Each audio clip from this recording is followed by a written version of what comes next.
Straw Hut Media. Ooh-wee, ooh-wee.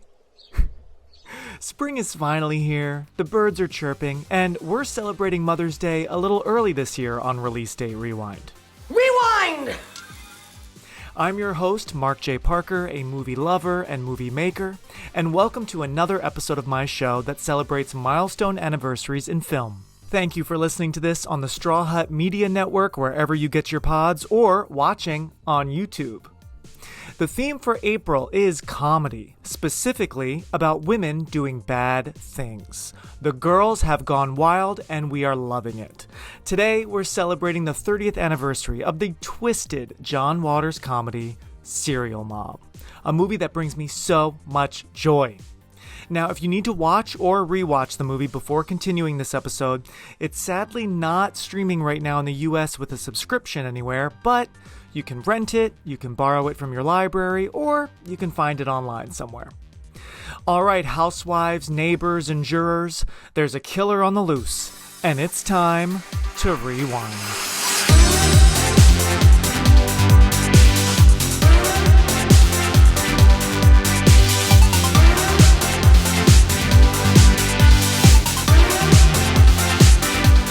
Everybody, I am so excited to be with two of my new friends. I love their work. I was just telling them offline before we started, I'm a big fan of what these guys are putting out into the world on Instagram, podcast, art, movie lovers like me. This is going to be such a fun episode. Everybody, I am joined by Brandon of Zombae Designs and Jesse of the Cult Cinema Circle podcast. Hi, friends. Okay, hello. So anyone who isn't following these guys, yes, hello, boys. Anyone who isn't following these guys, I don't know what you're doing. Delete all the others and follow these two. So, Brandon, let's go to you first. I think, did I see on your Instagram, you just celebrated only 1 year of having your awesome Instagram page? Yep. 1 year. Tell anyone out there, what do you do who doesn't know? Because I love your work. Great designs. Sure. What do you do? So I really wanted to start doing like kind of grindhouse style like movie posters. I really was getting, as much as I love what Scream did with the floating head posters, I was really getting tired of that being the only style of poster anymore. So I wanted to kind of kick it back to like the 70s and 80s, like kind of hand drawn and like painted style. So I mostly do modern movie posters, but in that style. Right. Yeah, lifelong horror lover, and that's why I decided to start doing it. So, and I will say your work is so striking, and I really, it is like, and I think the way this is a testament to the art that you do. I think the way that I actually found you, because we followed each other before the show, actually. Yeah. But the reason I found you was because Darren Stein himself shared a story of a post of yours that you did for Jawbreaker. Yes. And I love that one. That's a testament nonetheless. Like I actually just mailed a copy of it to Darren last week. So he actually wanted one. So I really love your designs though. Thank you. And I luckily had Darren on the show, and we had talked before we recorded about so many awesome fan art, and just like that's what's so awesome about being in the podcast community and with fellow film lovers and seeing all these great designers like yourself, Brandon. Like just so much beautiful art, and half of the shit we see from the studios that's like the real stuff is so dumb compared to good, cool, interesting, fan art. So I love your Jawbreaker one.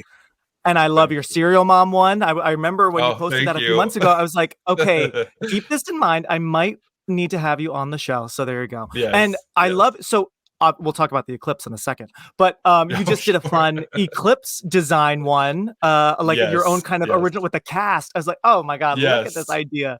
Love it. So you not only do big fan of the 70s like disaster movies, and I wanted to like pay tribute to like Earthquake and Towering Inferno and stuff like that with that one. So all the different decades, not just like 90s. And you also do commission based stuff as well. You design things. Yeah, absolutely. I'll be hitting you up for that later this year. Yeah. Love that. Well, thank you. I've already told Zombae that whenever he starts doing shirts, like, come on now, like it's gotta happen. They're coming. Jesse and I will be spending all of our money on your shirts for real. Yes. I mean, such great work. So yeah, people, if you're not following Zombae Brando Designs, go to Instagram right now. Please follow. See this guy's awesome work. I just love it so much. I need it all over the walls. And you just did that great big sale. So that was awesome. Yes, I did. I saw, what was it, like 3 for something? So he 3 for does sales 30. too. Yep. 3 for 30. Oh my God, a steal. You gotta be right. So Jesse, I'm gonna move over to you. So everybody, this is Jesse from the Cult Cinema Circle. How long have you been doing that now? So I've been doing this since August of 2022. Pretty much how the pod came to be was that I was unemployed for a bit, and I didn't have nothing else to do, and I was like staying up until like 5 a.m. watching Dawson's Creek. Don't judge me. Oh my God, sounds amazing. Are you kidding? But I decided in the meantime, while I was looking for a job and doing some temp work and all that, I thought, why not start a podcast, because everyone's got one.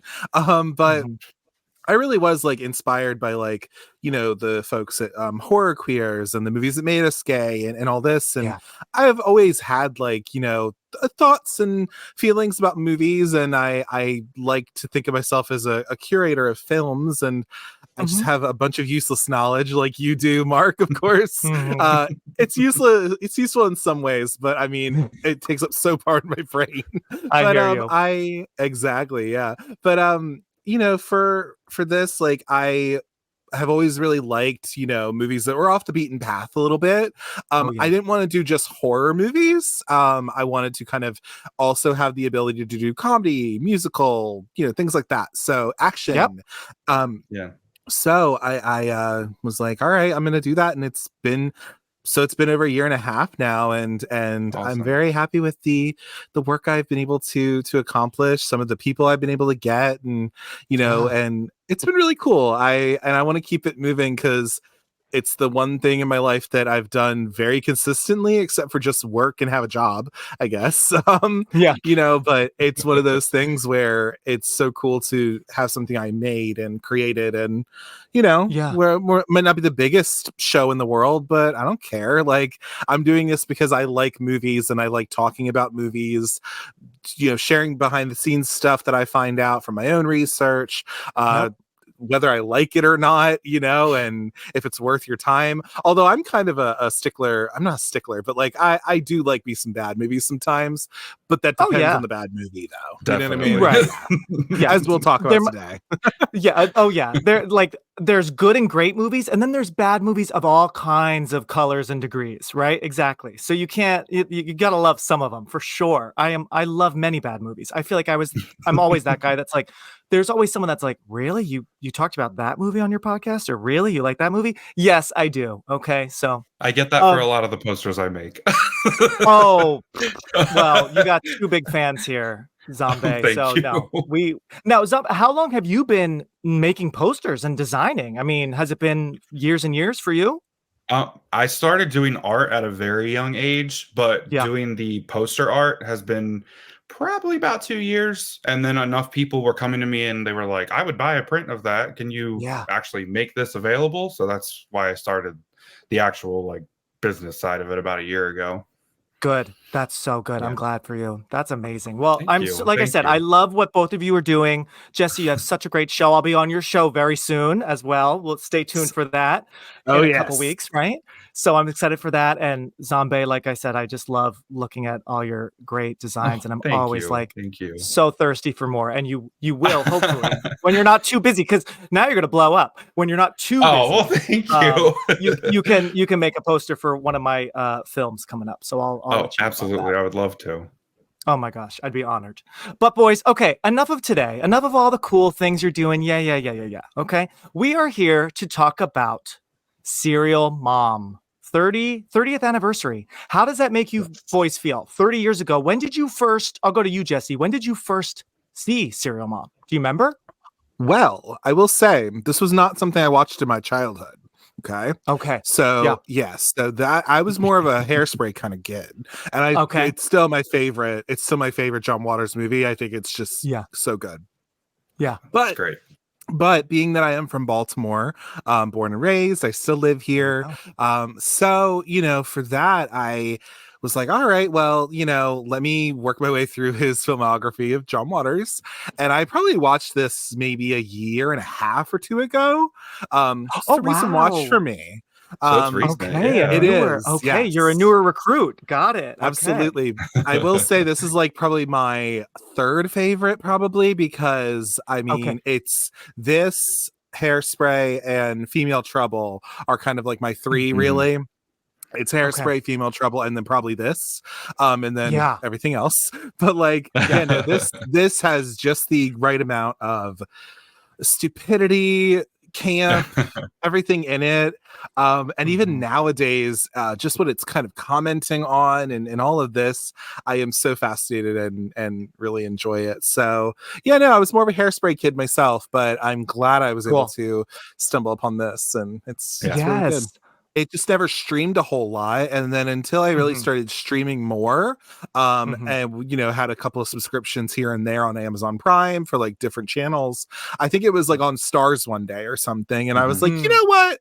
I have not seen Serial Mom, and when the hell else am I going to get around to it? So that's when I really started watching it, and again, it's just one of those things where a lot of the enjoyment of this film is the fact that it takes place in kind of my own backyard. Of course. I derive a lot of pleasure from that. So it's, so even if it, John Waters has made some good and bad, which is saying something, but I think if anything, like this one is just fantastic, and we'll talk all about that. Absolutely. But I'm also eating gummy bears, so whatever. But, I love it. I mean, if you have one, but you're kind of up north. I can't really get that. But no, that's my story. You know what? I'm putting it out there right now, Jesse. One day you will have John Waters on your show, The Maryland Connection. One day. Maybe. I think so. I'll take Peaches Christ, if anything, if I can do that. Yes, but love you, Peaches. But Peaches is amazing. So amazing. Okay, so Brandon, what about you? When was the first time you saw this? Do you remember? I first started getting into horror and cult movies about like 12 or 13. I was in middle school. And my dad actually was the one who introduced me to a lot of movies. And me I too. remember it was like a Mother's Day, and our local newspaper had like the 10 best and worst movie moms. And Beverly was number 1 on the list. And he was like, have you seen this? I was like, I haven't. So we sat down to watch it. I actually went to the actual physical movie store and bought the old Snapcase DVD of it, and we watched it that night. And I remember him being like, oh, this is a little more vulgar than I remember. I wouldn't have shown you at 12 years old. Oh man, you know what's so funny about that though is that you say that this is actually way less vulgar than a lot of his other movies. Oh, absolutely. Holy shit. For it's crazy. Sure. Like it's like clean compared to the rest. Oh my god. This is like almost Hairspray level. That's a PG movie. And I was like, they could have absolutely gotten away with a PG-13 if they toned a little bit of this down. Like, right. Yeah, it's funny how maybe because Kathleen Turner was such a big deal, and Ricky Lake, because I think she definitely, I think, had her talk show at this time.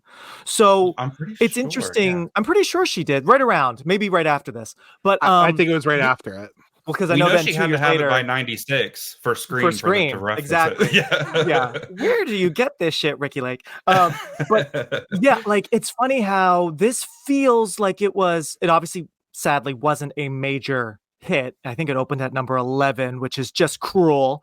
But it definitely felt like it was a little bit of a bigger John Waters movie. A little bit, not so dirty, raunchy, just raunchy enough, because maybe he had, this big star anchoring it. It feels a little bit different than some of his other stuff, right? This is the story of Beverly Sutphin. Scrambled eggs, anybody? I mean, it was this and Crybaby, I would really say, are the big ones, because Ricky Lake was not a star in 1988. So there was that. Having Johnny Depp in your movie at that time, I think was a big deal. Say what you will about him now, but like, I think there was that 21 Jump Street and all that. Yeah, for sure. That, and then also, but I get what you're saying, Mark, because I completely think that. I also agree that like, this is just different. And I think it also, where he talks about it in Cecily Demented in 2000, I think. I think so. He had an issue with the studio system and working within that. So this movie is fabulous and everything, but also understanding that John Waters probably had a hard time with this kind of shoot because he was working for New Line like that. It was a bigger studio that you have a lot more red tape to go through.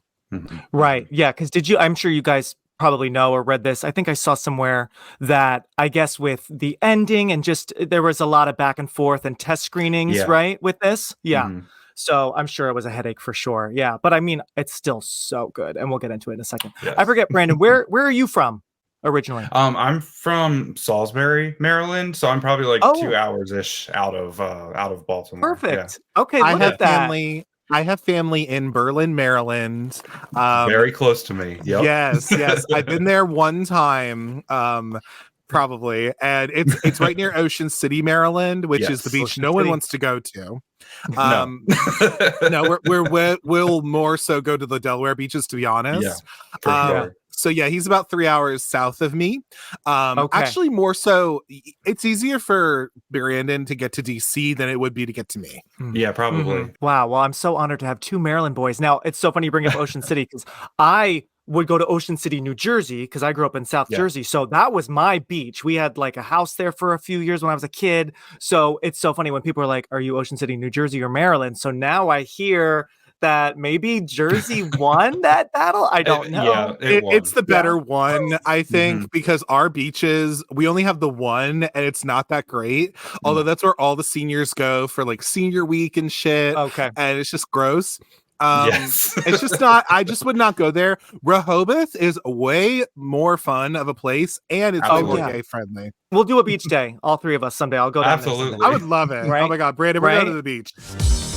We'll be right back. A devoted mother. I'm so happy I could tip.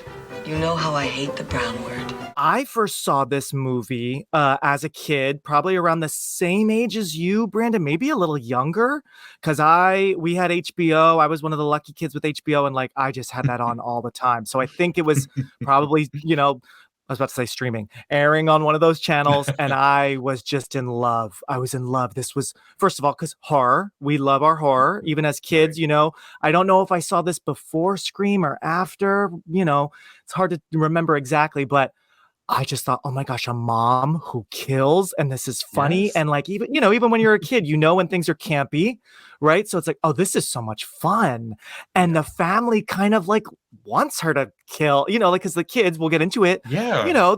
They're not totally horrified that she is a killer, so I was just this is like their id. Like she is there to protect them and do their dirty work for them. Yeah, totally. Good point. Right. So, I just loved how funny and like, even as a kid hearing these bad words, like cocksucker and like, oh my, but the way they said it, I mean, I just fell in love. I just was like, this is amazing. And speaking of Crybaby, which we'll talk about in a second, that was one of my other favorite John Waters movies as a kid, just, also because it was like the twisted, dirtier Grease, and I loved Grease as a kid. So like, oh my God, right? Like, yeah. So between John Waters' early '90s, I was like glued to the screen, right?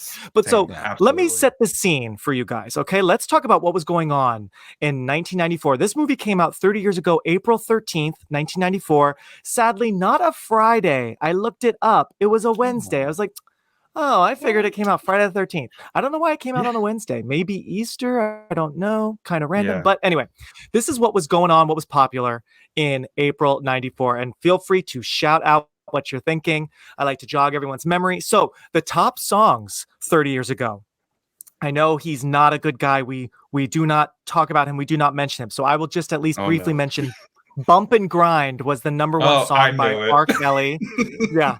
So sadly, R. Kelly was obviously a very huge deal throughout the 90s. So he had the number one song for a few weeks, Bump and Grind, big one. Yep. But number two was my personal favorite, Ace of Base's The Sign. I Oh, saw hell the yeah. sign. perfect. Right? Perfect. I mean, I feel like the three of us play that at the beach. We're good. Oh yeah. Oh, yeah. That's a classic we can hold on to. And also, Right? don't sleep on even though I hate Full House kind of, but they did Yeah. the literal like cover of that song on the show, I think. Like, Yeah. Yes, I know Uh-huh. what you're what the hell? It's Uh-huh. so 90s. Amazing. I know, so 90s. I know. But so that song, the Ace of Base song was like #1, and then R. Kelly. So they were like neck and neck, for a few Mhm. weeks there, because I saw old Billboard charts, like it was #1 in March, and then R. Kelly, but then Ace of Base came back. So I was a big Ace of Base boy. I remember, Same. and I probably have mentioned it on the show, elementary school, right around this time, my favorite class was, I don't know if it was like once a week or a couple mornings, but in the morning was aerobics. And we all would be in like the gym, and our gym teacher would like, do stretches. And oh my God, when Ace of Base came on, and then like Spice Girls a little bit after that, I was Oh, just like, absolutely. and a few lucky people got to go on stage with her. Oh my God. And I'd be like, oh my God, Ace of Base, Ace of Base. Can you tell? Obviously, I love I'm it. gay. But Very, yeah, so I just very. think of this music was like my aerobics morning class, and then everything after that was so downhill except for lunch. So that's where I was. Yeah, Um, correct. so that's music, okay? On the TV side, 30 years ago. Speaking of gay, Ellen's sitcom, Ellen DeGeneres, her sitcom, her famous Oh. show, where she later, a few years later, pronounced "I'm gay" on the show. That had just premiered on NBC. It originally had a different title. Of course, now I'm blanking on the title, but it was not called Ellen. It was something with friends in the title. And so for season 1, I don't know if you guys know this, for season 1, I think it was called like These Are My Friends or Amongst Friends, something like that. Oh, But yeah, of course, something then like that. Friends Yeah. came out on NBC September of Mhm. '94 and was huge Yeah. right out of the gate. So they quickly, retitled the Yeah. show Mhm. for season 2. Mhm. So there you go. Fun fact. Yeah. But Ellen had Also, just started. fun little Yeah. thing too. Obviously, it's problematic nowadays, but of course, Right. the star of this movie ended up being Chandler's dad, technically, and True. friends. So Yes. that's a whole thing as well. You're right. Yeah. Wow, I forgot about that. Yes, Jesse. Yeah.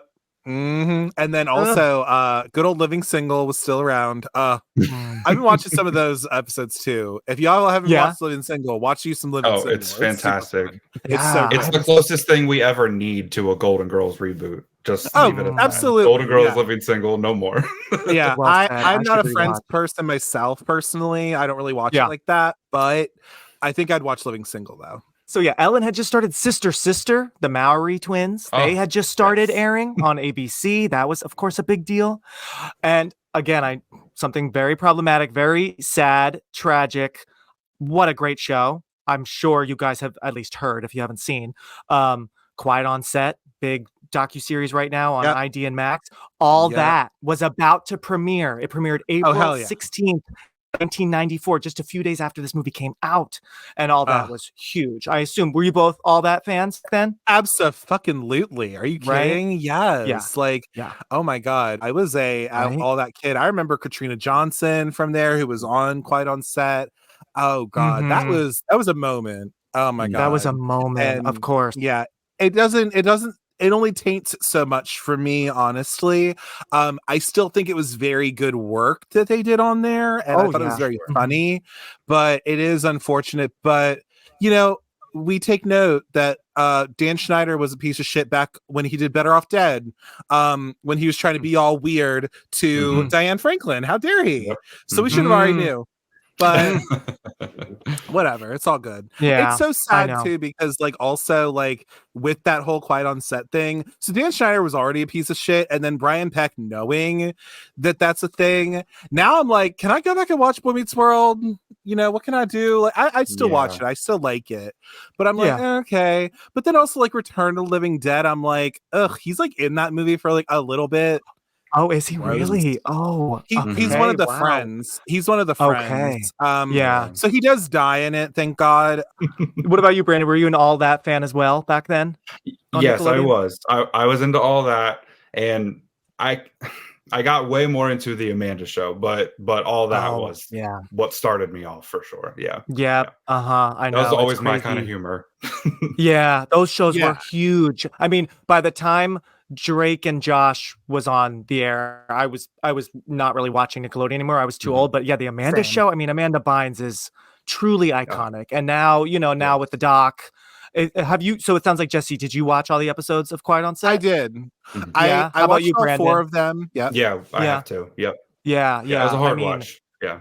They could have kept the 5th one personally a little bit, because I'm like, okay, like, why'd you need to bring this all back and like have Drake Bell like, kind of just repeat himself, promote his music too? Like, it was a little weird, but okay. Yeah. But the 4 episodes are really good. And it was more so, I mean, the CSA is disgusting, obviously, but also just like his treatment of women is like deplorable. Oh, absolutely. And that also got me more than anything else. I think if anything, if they're going to keep doing exposés and stuff, I mean, it's just bringing to light what we already kind of knew, baby, is that Hollywood can be trash. Sorry, Ryder Strong. Yeah, there is a problem in Hollywood. I'm sorry. It sucks, but we gotta point it out, baby. I know it's tough, but it was well done. I agree. Yeah, the 5th episode had good moments, but I'm like, I would have at least reordered the segments. It kind of fizzled. Maybe that it just needed, but well, you've been really in TV too, Mark, right? Like you've been a part of TV stuff. I looked at your LinkedIn and I saw that you've had some experience. Perfect. I know, right? Yeah. You did work at one point for the one and only Oprah network, and I was like, oh, I did, yeah, for a like very short time, but it's still important of one of her shows. But yeah, totally, and yeah, I think it is that part of my brain. I'm just like, okay, yeah, I feel like you would have been better leading with that, moving that around, maybe putting that in the middle, but no, overall really strong show. So yeah, it feels weird to celebrate a show that we loved and was such a huge, shows, I should say, that were such a big part of our lives. And, but still, they were super good and so much talent. And we got Good Burger and we, Amanda Bynes when she was really in her heyday. So yeah, that was all starting at this time 30 years ago. A fun little thing. Do y'all know who the one main actor on Amanda's show was? John Kassir. You know who that is, right? Isn't that the Crypt Keeper? Yes. So he's actually wow.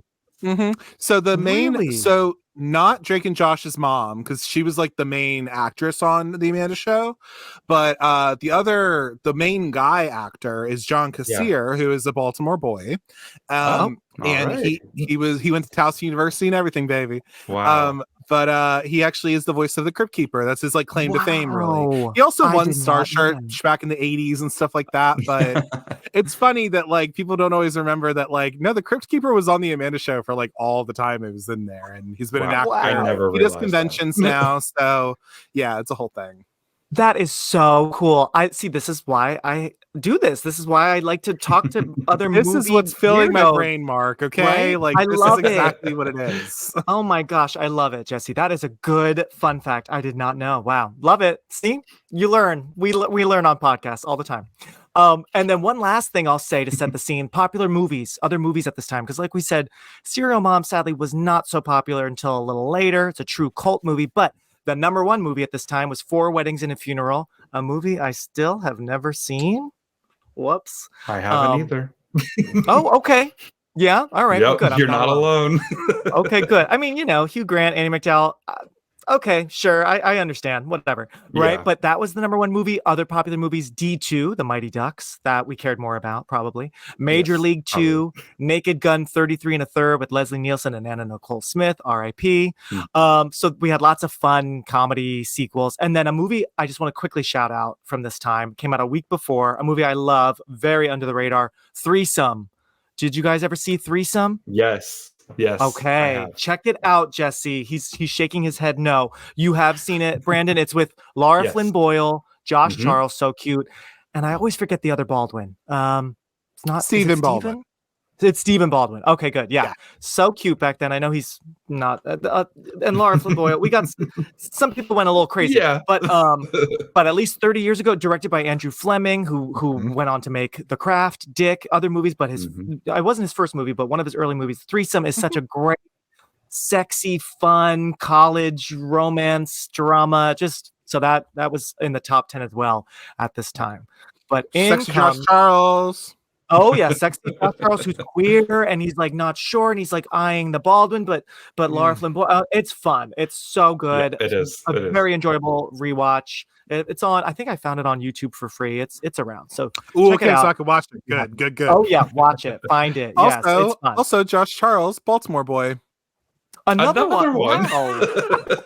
He's in just in the Don't Tell Mom air. Babysitter's Dead and all this. But Yes. yeah, see, this is all pattern, Mark. All right, there you go. Wow. See, I didn't even plan that. I love it. Okay, great. Love it. Everything's connected. A loving wife. You think the kids are awake? We could be very quiet. I'm ready. Honey, you're hot tonight.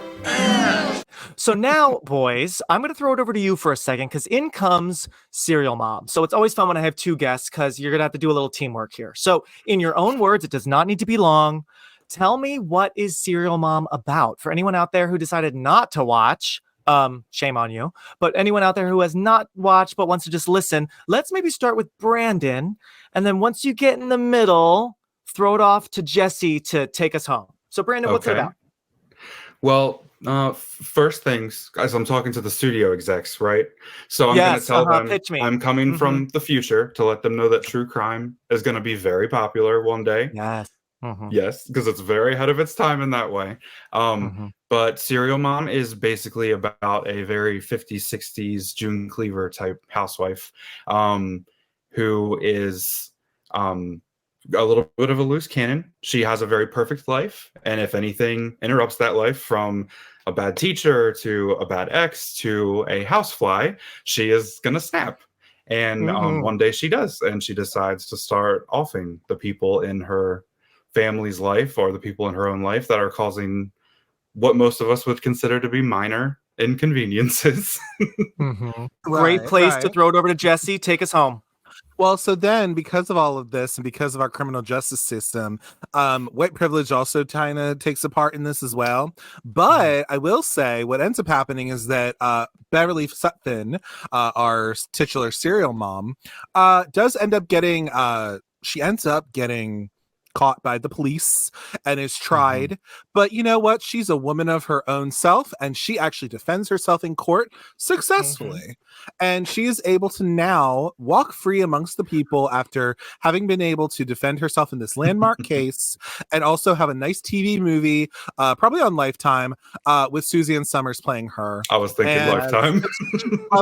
It's just a lovely, truly wonderful story of a woman who, a mother who's just going to do whatever she can for her family to stay together in these horrible, horrible times of the early 90s.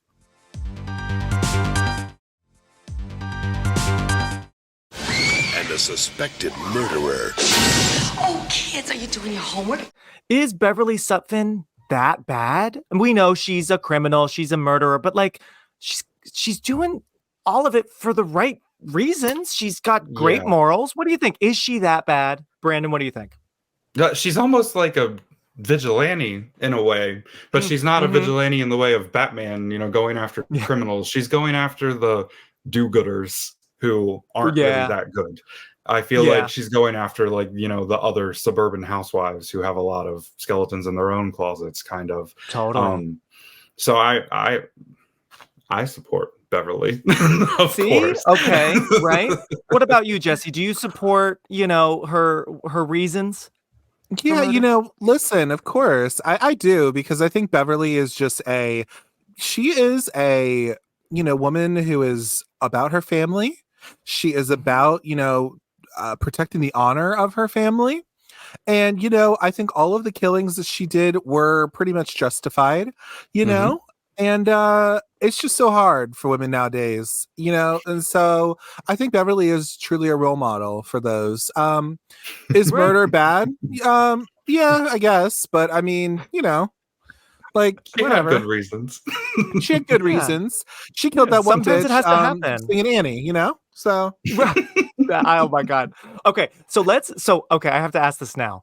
Out of all the great deaths we get some great deaths. Which is each of your favorite? Jesse, do you have a favorite death in this movie? Oh God. To be honest with you, I think my favorite death in the movie has to be the lady from the video store who gets killed while she's watching Annie. That is just so fucking funny. Miss I Jensen, can't. yeah. Oh, it's so It's good. iconic, right? Yes, Miss It's Jensen. It is hilarious. iconic, and it's so funny because it's like blink and you miss it. Like, Yeah. how Beverly even hears what Miss Jensen did wrong. You know, it's so Right, short because then she's out the right. door, but she doesn't. She never rewinds her videotapes.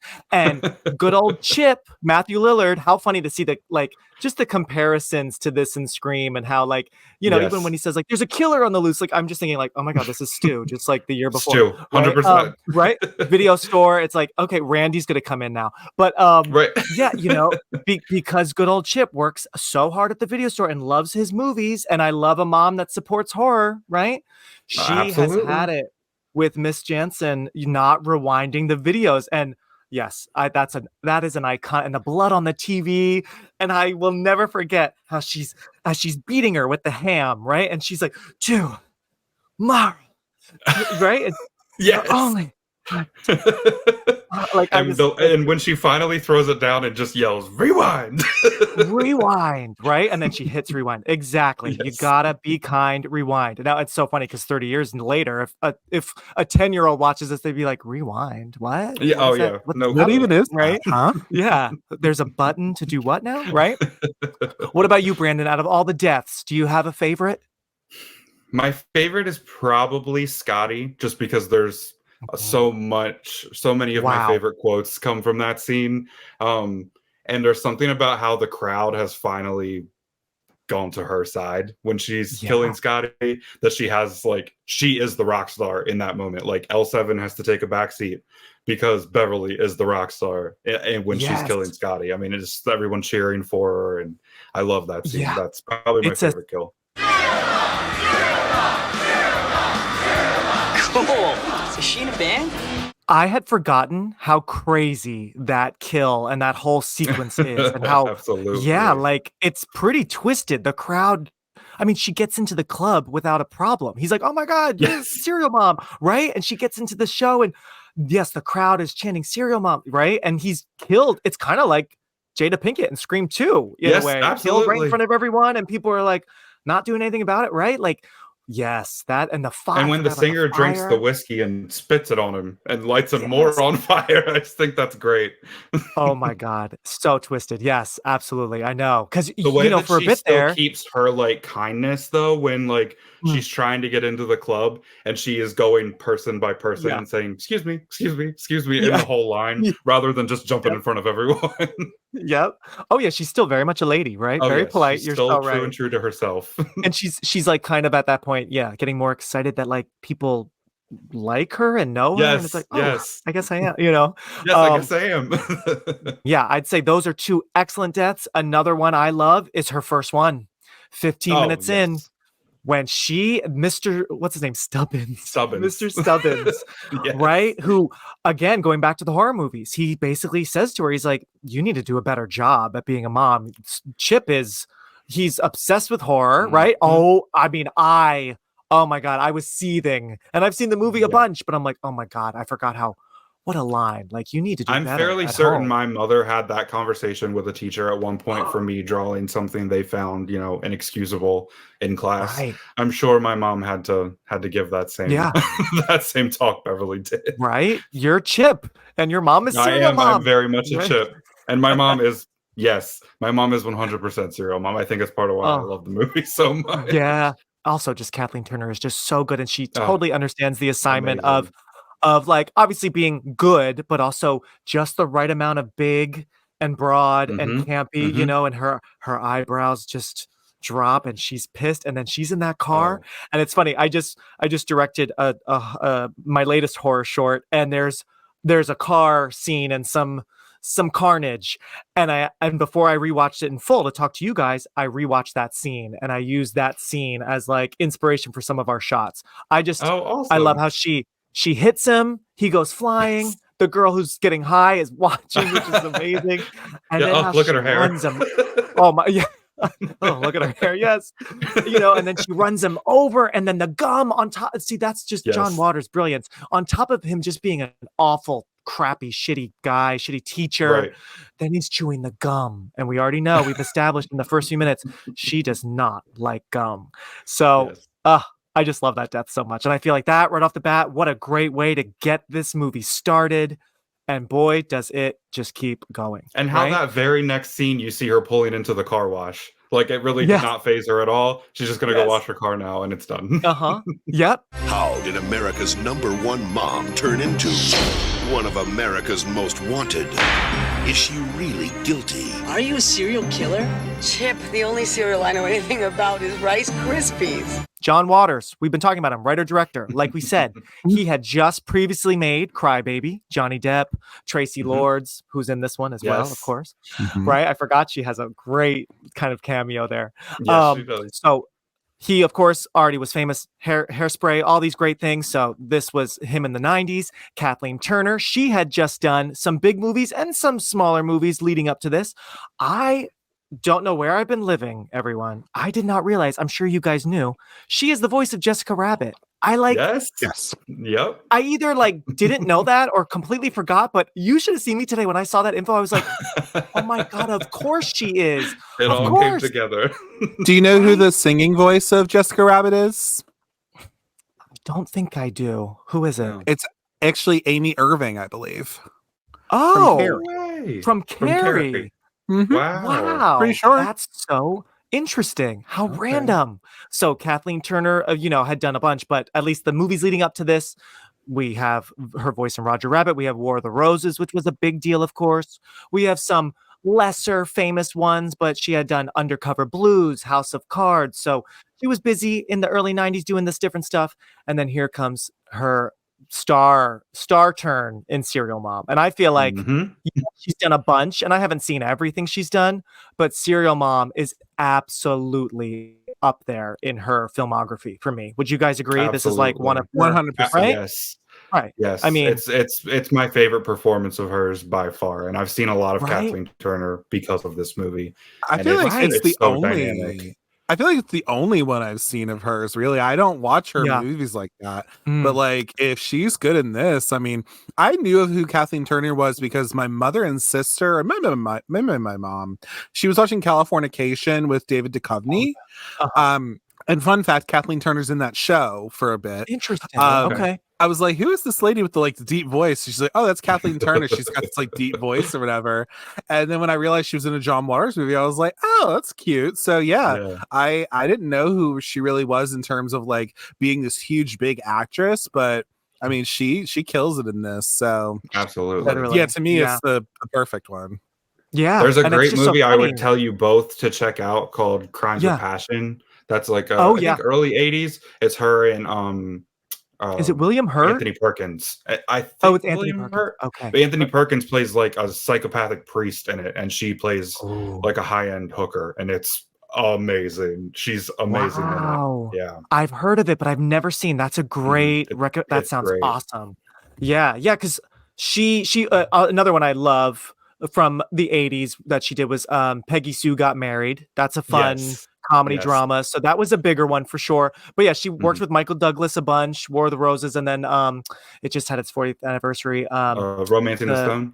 Romancing the Stone. Yep. Yes, With Danny DeVito and that sequel. Exactly. So yeah, so she was a big deal. And it's funny because after Serial Mom, I don't want to say she fizzled, but she definitely, started to become, for anyone who For didn't know, sure. it was like, wait, who's that? Right. So her career did sort of turn. So I wonder what her agents and managers and all that thought when she was doing this crazy movie, but I'm so glad she did because you guys might have seen there were different names that I guess were in the running for Beverly, right? Everyone from, of course, Meryl Streep, which that would have been fun. She's done crazy movies, but she just doesn't have the, I don't know. I mean, Kathleen's got this darkness, this blinking, into. I don't know that terror. Meryl would have that June Cleaver thing to be. I able don't to think so switch either. off from. Yeah.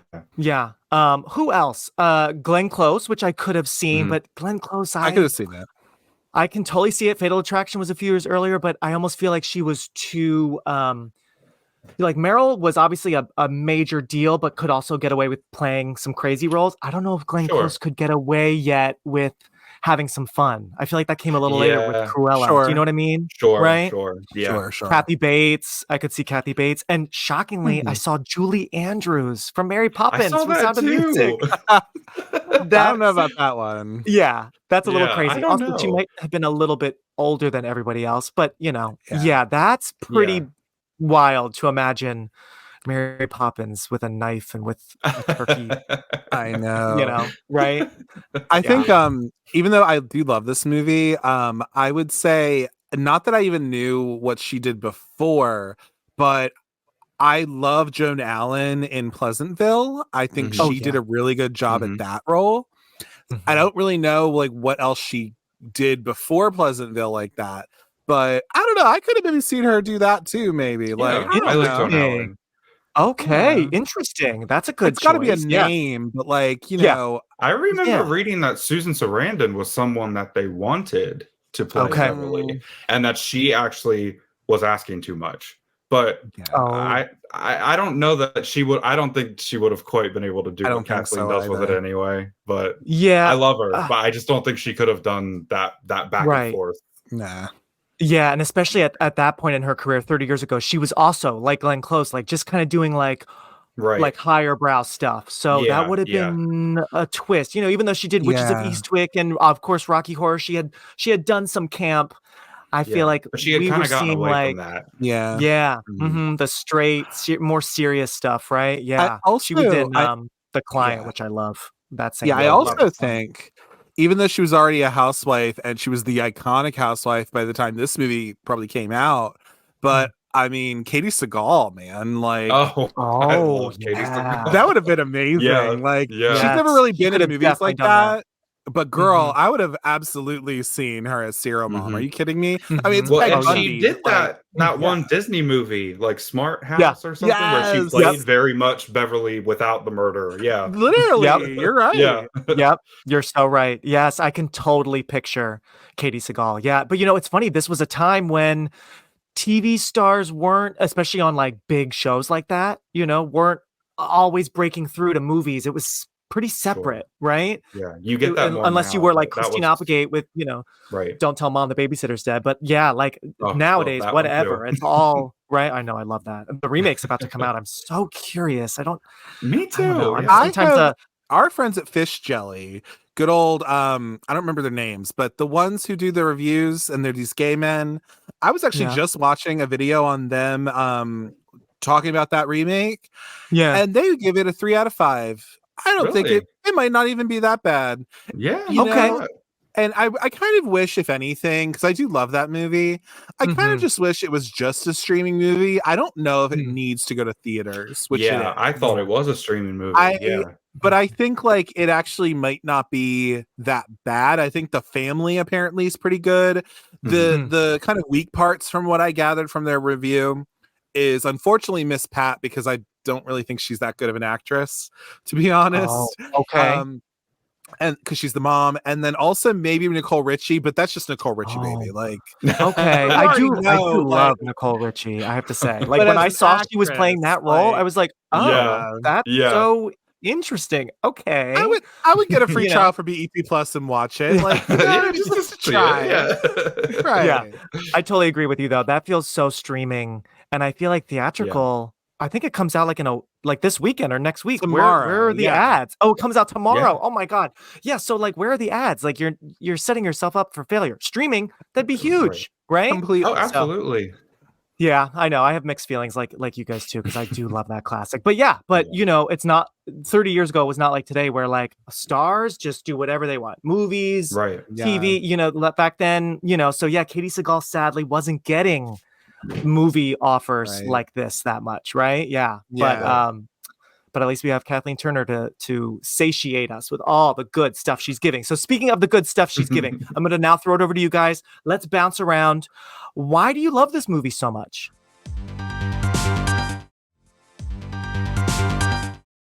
Is she the only one with a motive? Believe that damn litter bugger. Give her a happy face. Or is there someone else? I'm stood up. I'll kill that jerk.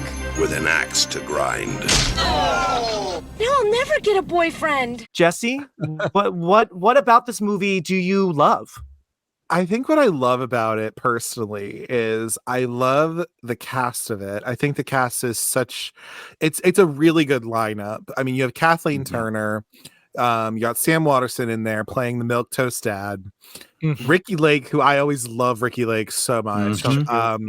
She's so cute, and this is right before she hit it with her talk show.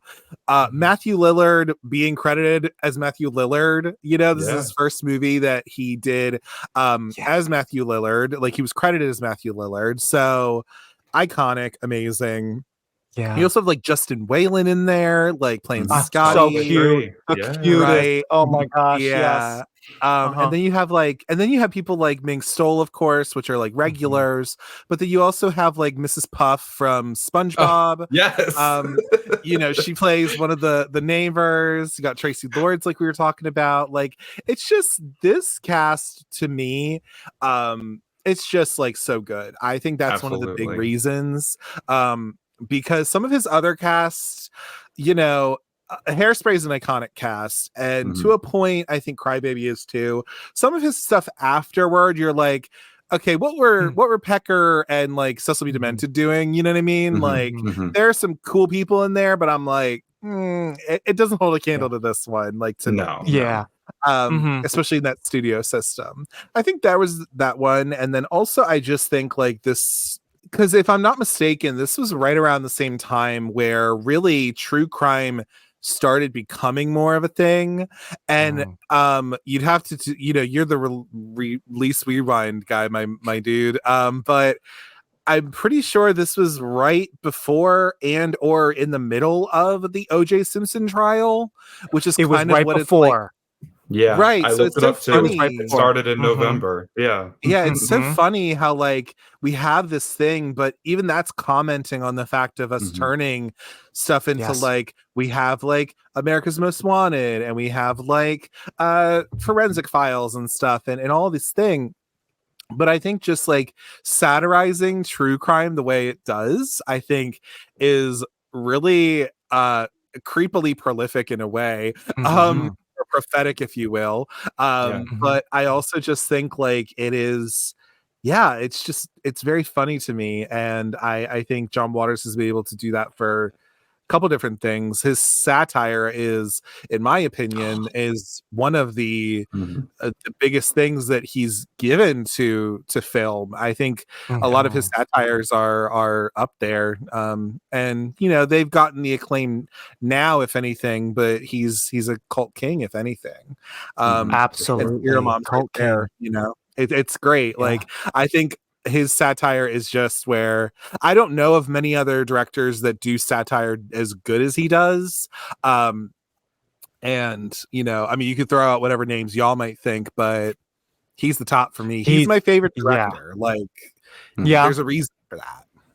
Yeah, he's so smart. I know the satire, the lines, the comedy, the timing is firing on all cylinders in this movie. I mean, he's always he's never played by, even though he tried to go mainstream a little there, he's never played by the studio roles.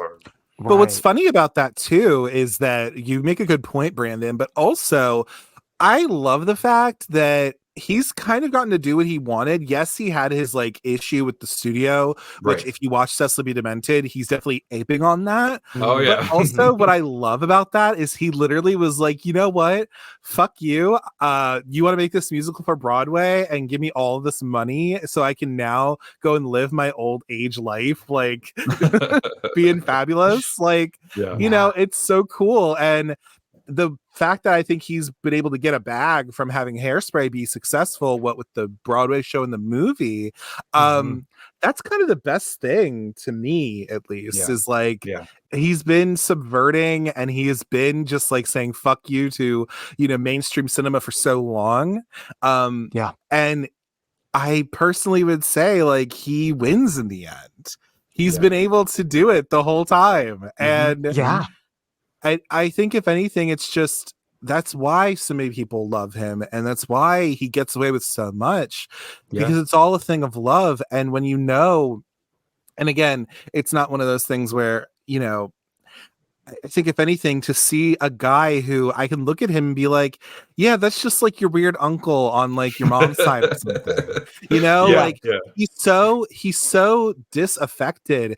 Like Mhm. he is kind of this pope of trash, if you will, but like Yes. I think he's a great like I aspire to be as cool as John Waters and being that Mm, cool Don't Baltimore we guy. all? Do you know what I mean? Like you just yeah. and Absolutely. seeing someone Yeah. do it like seeing someone do it like from your home state and being able to show off your hometown Mhm. in these movies where, you know, you're able to do that, I just think is so good. I'm getting off my soapbox now, but yes, it's No, I just love No, but you're it. there right. are It's He a has good like many a soapbox. sense reasons. of pride about Baltimore and about Yes. That's Maryland, and it yeah. comes through in all his work. I think how It proud he really is of his does. home. Yeah. It's so That's awesome. awesome. A lot of people think, you know, with Baltimore, you know, we're you know, high in murder and like all this stuff. And yes, there is a problem with crime in Baltimore, like any other city, big Right. city. But I also think like, and yes, you know, we did have the bridge collapse that literally happened like not that far away from where I live, which was weird. Mm, Yeah. But you yeah. know, there's that, Wow. and there's these things that are in the news, and the Freddie Gray thing that happened a couple years back. But I also, you know, want people to know that like Baltimore's cool, and like Mhm. we're right near DC. Like we have some cool shit Yeah. to offer the world, and John Water, or at least the country, and there's some cool shit here. And I Mhm. you know, yeah, like you were saying, Brandon, it's cool to see that he has a sense of pride about his state, and he Right. did something for the economy here to have these movies here and to give Yeah. jobs and be able to have people do that in a place where they wouldn't do that, you know. Yeah. Now it's all Mhm. Georgia, now it's all Atlanta. I know. Wow, beautifully said. Now, would you ever, since you aspire to be as cool as John Waters, Jesse, would you ever do the skinny little mustache? What do you think? Oh, 100%, of course. Like, why not? Like, fuck it. It's Like, I'm just it's a gonna bold literally look. do all of it Yeah. and just be like, Okay. Let's hey. try it. Let's try it. What about you, Zombae? What about you, Brandon? Why do you love this movie? Well, I think it does a really good job of mixing horror and comedy. First of all, I think Mhm. like the kills are like creative. First of all, like they're not just everybody doesn't just get stabbed or something. There's like a lot of creativity to them. The kills almost like John Waters likes to do. They almost feel bad taste in a lot of ways.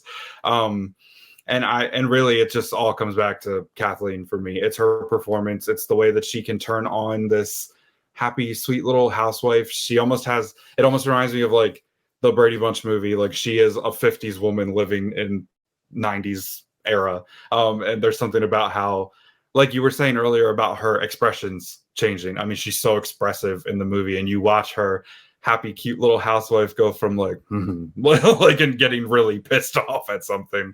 For me, that's so much of it. It's just her. I could just watch, even if I was having a bad day, I could watch just like a scene collection of just Beverly's moments in the movie, and I would be good to go. It's like a feel good movie that probably shouldn't be, but That's a good way to put it. It's a yeah, feel-good movie that probably shouldn't be, but I completely right, understand what you mean, and I yeah. co-sign that. Yes, absolutely. Hey, Rewinders. We have more fans of Serial Mom who want to add their testimonies to the show. Jeff Bagaiski, who's been on this podcast multiple times, and Patricia Colley, who runs the Instagram page John Waters Fan Club. Here they are. Did somebody say pussy willows? I can never think of that word the same after seeing Serial Mom. Serial Mom is probably one of the first John Waters films I've ever seen, and to this day, whenever I think of Pussy Willows, I think of that movie. It's hilarious. Hi, my name is Patricia Colley. I run the John Waters Fan Club page on Instagram. And Serial Mom was the first John Waters film that I've ever watched as a teenager growing up in Brazil. It was shown on TV in the afternoon session where all the kids come back from school and they would be watching a movie. And John Waters movies would be on it, like Hairspray, Cry Baby. But the first one I got to watch was Serial Mom. And that was a very special introduction. And I always recommend that as the first John Waters movie for people to start. It's such a great, timeless movie. I really recommend the Blu-ray with the commentary. It's exceptional. I bought Blu-ray player just because of that when it was launched, and it's impeccable. It's everything all the fans need. It's there, and it's a movie that makes me feel great. Every time something bad happens in my life, I need to go home and just watch Serial Mom, and that gives me comfort. I know it's weird, but I'm a John Waters fan. We are all weird, and thanks, John, for being a bright light for all the weirdos in the world. And Serial Mom will be forever one of my favorite films of all times. Meanwhile, this small Baltimore suburb keeps getting smaller and smaller. It's been a crazy day, hasn't it? I just thought of something, and I don't love it. It actually makes me cringe every time I see it.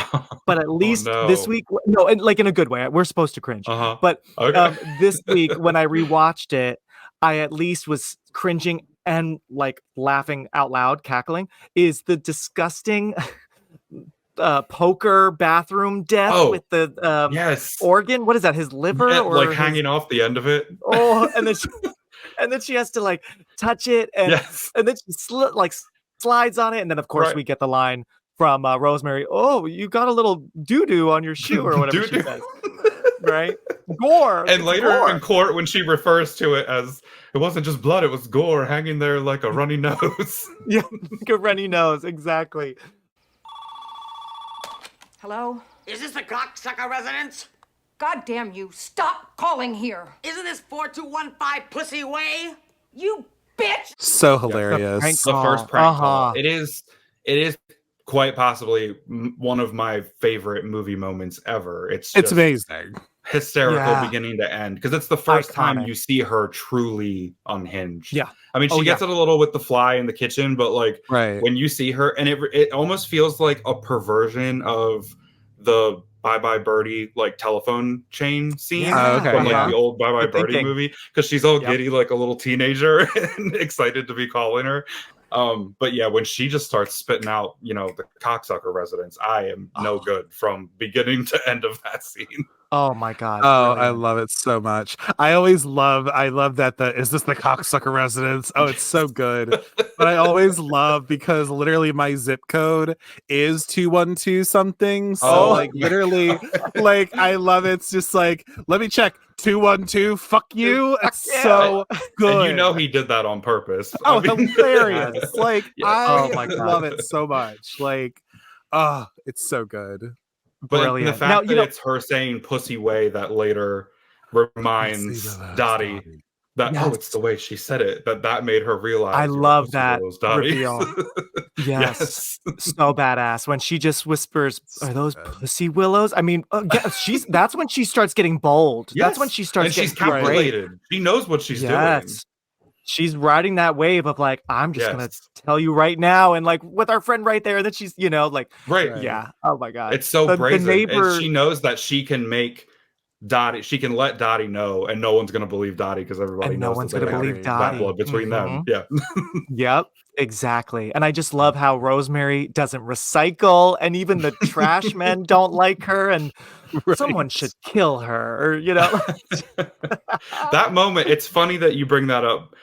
We were just watching it earlier, my husband and I said to him, I said, do you think that there is a reading of this movie where some of the things that people say are actually in Beverly's psyche, like them saying, somebody should kill her, because like no normal person would just say that. So I almost wonder, like, if she's maybe hearing things the way she wants to hear them. Yeah, that's a really good point. Yeah, I think so, because like it's a symptom of psychopathy, if you will, right? So I mean, it very well could be that there's that, and we're just following along on her journey. Yes. I'm reading it here. Someone ought to kill her. For the sake of this planet, somebody just might. Like, what a line. Perfect. So good. A+. So good.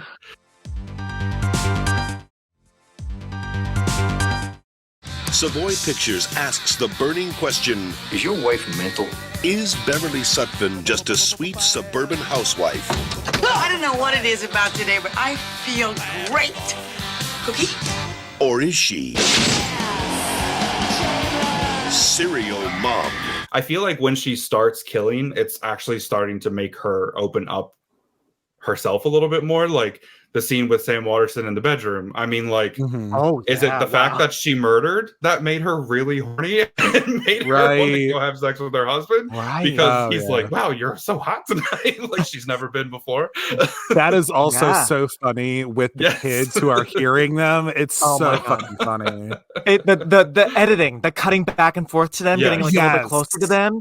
Yes. Oh my God. And Misty's disgusted face when she hears her going, oh yeah. Oh my God, so good. It's so, and then they're like, then I love the flea market stuff. Like how random Ricky Lake's character Misty is in college but works at the flea market. Like it's like, is there a famous flea market in Baltimore? Do you guys know? It seems so random, right? I can only speak for me. I remember I grew up in Dundalk. That is where, unfortunately, Kevin Clash is from, the voice of Elmo, but also gross. Gross. Mm-hmm. But I interned at Sesame Street years ago. Right. Yeah, so you're familiar with all that. Oh yeah. Yeah, you're familiar with the grossness that he is because gross. Yeah. But also the drummer of the Go-Go's and like other people are from there. And I remember back in the day in the 90s, we would go to the flea market. I don't know if it was famous in Baltimore, but definitely like I remember going to the flea market because you could get things there, like all that kind of good shit. So it is funny, like, you know, there was a thing of going to the flea market. You know, they call them swap meets in some places. I feel like swap meet. You know what I mean? But yeah, so I don't think there's one that's famous in Baltimore that I can think of. There was this weird one where it was not really a flea market, but it was just like right near where I live. On Eastern Avenue, there was this like weird people would just like kind of go there. It was like, y'all remember Ames from back in the 90s, that department store? An old Ames where it's not habitable anymore, but they would just like set shit up out in like the parking lot right across from the water purification plant.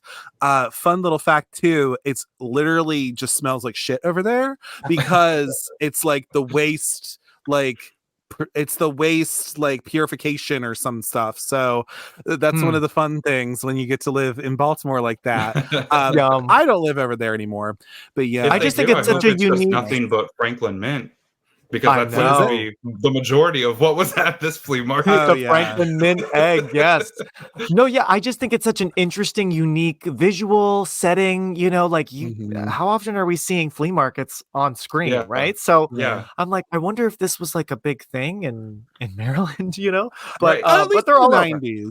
But yeah, those Franklin Mint Fabergé eggs. I mean, I had never I don't think I had heard about them until this movie. And this movie taught me like, oh, okay. So it seems like some women like really are obsessed with them and they're very valuable. And like, to this day. I always assumed it was older women, but the fact that Tracy Lords wants one so bad. I mean, hey, she's a girl class.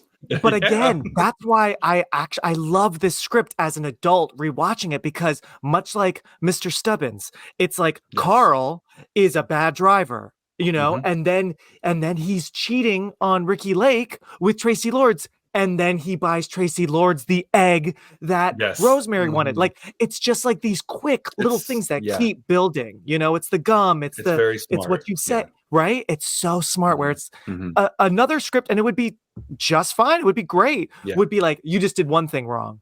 But that's why we do kind of root for Beverly at times, because it's like, oh my God, and now he just did that on top of that, right? Yeah. Well, and I feel like that goes like to Scotty too, when because I was kind of surprised the first time I watched it that she killed Scotty, because everybody else seemed to be people who were doing wrong by her family.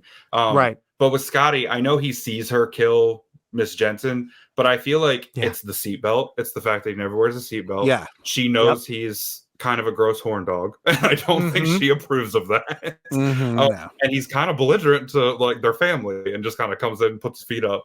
So I feel like, it's kind of she gives you a couple chances, and then once you have a couple things that have piled on, then she makes the kill. Yeah, then it boils over. Yeah, absolutely. And also, speaking of Scotty and Chip, I do love Chip's girlfriend. What's her name? I can't remember her name now. Birdie, yes, Yes. very cute, very like Winona-esque from the early 90s, you know. The three of them, I just love, again, going back to the horror. I love how they watch horror, and I love Chip's room with the blood and the toy. Like, it reminded me so much of my room growing up. Yep. Yeah, love it. Watching Blood Feast, amazing. Yes. And again, I love how Beverly wants to rewatch the sick scene. Like, oh, please, you know, and how that's starting to creep Chip out. You know, it's fun how all the supporting characters have their moments of like, you know, like, that's weird. That's odd, right? Every woman wants to be wanted. Just not for murder one. We have to talk about the trial, the fun stuff at the end. I mean, I remember so well when she's talking to that guy. What is the character's name? Mr. Pickles, who she's trying to sway him with her thighs, with her legs. I remember as a kid, I was like, oh my God, this is crazy. So memorable. Of course, felt like a reference to Basic Instinct. It's definitely what I was getting from that. I can't. Yeah, you're so right. That was them spoofing that and just going all out, you know. Yes. And then, of course, with Patty Hearst with those white shoes, maybe the most famous line from the movie. You can't wear white shoes after Labor Day. That's not true anymore. Yes, it is. Didn't your mother ever tell you? Right? Well, I love when she first tells her lawyer that that's how she loses it, when she holds up her board and she's like, Jordan Braid is wearing white shoes after Labor Day. Right. He goes, she's crazy. I love how, Brandon, you had a prop there. You used like an actual, what was that, a clipboard or a folder? I have my notes. Oh, I love that. Yes. On a clipboard. Yes. I was like, oh, wow, you came prepared with the prop for doing the scene, Beverly. Any other favorite moments as we start to wrap it up, boys? Any favorite lines that we haven't said? Oh gosh, I mean, I do feel like I have to mention the Sterners double murder, because I think that's the only murder we haven't really talked about. Yeah, and that's true. That one's great. I love how disgusting they are, like, but behind closed doors, like we never see that part of them outside. And then when she sees them eating, and she is picturing her bird friends in her head, and they're eating the chicken. The flash. I meant to say. The flashbacks are so much fun in this movie. I think there's only 2, if I remember correctly. But she's seeing them eat, and then she's going back to the birds and how she was annoyed. You know, she just wants to watch her birds, right? Yes. Yes, Jesse. Oh my God. Life doesn't have to be ugly. Look at the birds out there. Listen to their call. Ooh-wee. Ooh-wee. You know, and then the flashback earlier showing us why she hates Dottie, why she is giving these crazy calls. Because of a parking spot. The parking spot fiasco. Yes. Hey, that is always very infuriating when that happens. But something about the Sterners when they go upstairs and she's like taking off her dress, and she's like, hurry up before the kids get home. And I was like, I'm right. Closed doors too. Yes. And that's when I cringed as well. I'm like, but the air conditioning dropping on his head is brilliant. It's so good. And also it's so funny because he could just keep walking, but he goes outside and he's just standing there. Yes. And even when Betty gets killed, and she's more worried about the rat on her foot rather than the fact that she's got scissors in her stomach. Exactly. Like, she's getting killed and all this, and then you're like, oh shit. She's like, oh, a rat. Right. Yeah, I think this movie, what kind of does it for me in terms of, like, you know, this is above like Polyester for me, because like I do like Polyester enough as a movie. It's fine. However, I think, like, you know, because this is a little bit more of a sick one, you know what I mean? And this is kind of more it has a lot more fun with that kind of gallows humor. Do you know what I mean?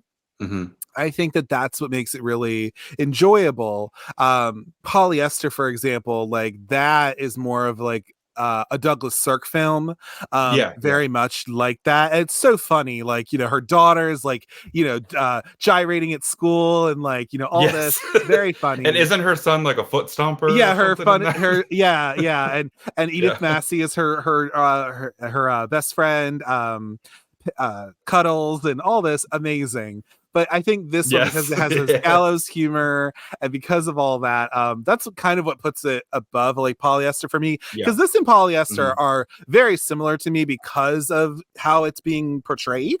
Right. But I think this one does it better. Not because Divine isn't amazing. Sure. Obviously she is, but I think this one is just more dynamic in that way, you know, because they do have very similar, you know, it's very similar to me, but like, you know, they're both like a twisted Norman Rockwell. Yes, Yeah. I agree. Like, absolutely, for sure. And it's just like one of those kind of fun things to look at and be like, oh, I see what they're going for here. And Beverly, I've read all about this. Is it menopause? I really do think, like, if you haven't ever watched it before, go out and rent this bitch. Like, it is so fun. It's never really all that boring. And I think never. Yeah, absolutely. It's something where this is a fun little gateway thing to watch. Yes, like it's rated R, obviously, but I do think like Hairspray is a great gateway. I think also Serial Mom for maybe who little horror fans even like I think even watching Serial Mom, you know, if you're okay with like whatever it is, like a teenager could watch this and be fine, right? Like for sure. Even a younger teenager I think is fine. Most people wouldn't see it as tame, but for John Waters it is tame. Yeah, it's like this, Polyester, and Hairspray are kind of the most tame, and everything else is very like crazy. Although you also check out all of those too. I mean, shit, but you know, I've seen everything except for Mondo Trasho and Pecker, so I have seen everything else that he's done so far. So I need to see more. You really do. I really do. Yeah, I've seen. It's been a while since I've seen some of his older classics, but yeah, like I don't think I saw Pecker. I did see Cecil B. Demented and a few of his other ones. And isn't he working with Aubrey Plaza now on a new movie? Yeah, that'll be fun. Yep. He's it's currently right now like into the development stage, and I think they have to get the money and all that. But he is gonna try and do Liar Mouth at some point once he can get that green lit. It'll probably be in Baltimore, of course, so that's great. Aubrey Plaza is an interesting choice, if anything. It's not a bad choice. I haven't read the book or anything, so maybe I should do that. But I've seen everything except for Dirty Shame, Pecker, and Desperate Living. I think everything else. I heard Dirty Shame's not that good, but it's probably fun. Gotta watch the unrated version though. Pecker is just fascinating to me because of Edward Furlong and Christina Ricci. I'm like, what? Yeah, that's a weird one. And then Desperate Living is Mink Stole. That's kind of her movie. Yes. Because Divine wasn't in it. So yeah, she was too busy doing Lust in the Dust or something like that. So which is actually really fun. Yeah, Lenny Kazan and her. Yeah, they play it's fucking crazy. But it's but yeah, go watch John Waters movies. Do yourself a favor. Like they're fucking awesome. Like support weird art.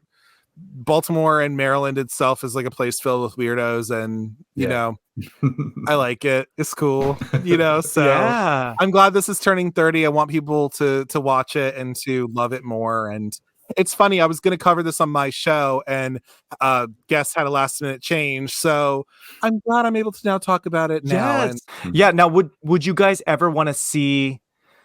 I mean, I don't think this ever needs to be remade. The cast, like we've said, is perfect. Would you ever want to see like a stage musical version of it, kind of like how we got with Hairspray? Do you think there's something there? I think the way that they've been bringing back a lot of like, especially I feel 90s or late 80s cult classics have been coming back as musicals, and I think for the most part they've been pretty good. I wouldn't mind seeing this one. That could be fun. I love what they did with like Heathers. Like Heathers is probably one of my favorite, most more modern musicals. So yeah, I think this could be one that they could do that with. I could see that. Right? I think so too. I think if you get the right people to do the libretto, and I think if you get the right people to make songs and stuff, like why the hell not? You know? It's so interesting because John Waters does have this like musicality to his stuff. I Yeah. think that's because he's such a music fan. He's such a fan of like old school rock and roll, like Little Richard and like all this stuff. So I'm fascinated with like being able to have something like that, and I think it'd be super fun. I think so too. Whether or not it could happen or not, I don't know. It's the same thing with Heathers, is like, even Heathers had to get changed a little bit because of the sensitive content within it. But I don't think there's anything wrong with maybe doing that. I'd be down. He's already had 2, baby, Crybaby and Hairspray, so why not? Plug a little bit because I did read it. If y'all know who Dr. Barbie from Barbie is, Hari Neff, actress extraordinaire. She actually profiled John Waters. She's also a writer a little bit. Wow. So go look up Hari Neff, John Waters. You get to, read a little bit about, her profiling John Waters in like a little publication she did. So go check that out. Dr. Barbie doing the great things. Love that. See, there you go. Hari Neff. Yeah, she's great. Interesting. I love that. Yeah, there's so much more to read about him and all his good stuff. What a career, right? So I'm very happy we got to at least chat about this great movie that we all love. Any final thoughts, Brandon? I feel like I skipped over you. Any other final thoughts you wanted to say? This has always been one of my absolute favorite movies, so it was a pleasure getting to do my first podcast, talking about this. But small connection that Serial Mom has to another one of my absolute favorite movies, which I'm sure you both have reviewed already. In the video store, I don't know if y'all noticed, but there is a Death Becomes Her standee. Oh, I did notice. And that is like probably my other favorite movie from like the 90s. So they don't make them like they used to, right? Those early really 90s.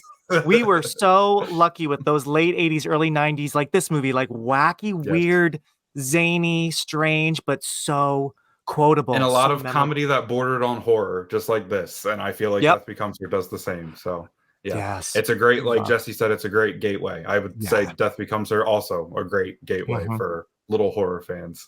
Y'all ready for a bomb drop? I have not seen Death Becomes Her. Are you? That's a joke. No, it's not at all. Oh, I have not seen that movie, dude.